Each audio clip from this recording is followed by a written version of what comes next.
The Lord is my shepherd, I shall not want. He maketh me to lie down in green pastures. He leadeth me beside the still waters. He restoreth my soul. He leadeth me in the paths of righteousness for his name's sake. Yea, though I walk through the valley of the shadow of death, I will fear no evil, for thou art with me. Thy rod and thy staff they comfort me.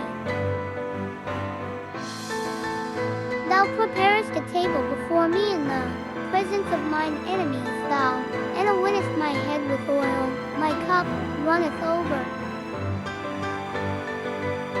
Surely goodness and mercy shall follow me all the days of my life, and I will dwell in the house of the Lord forever.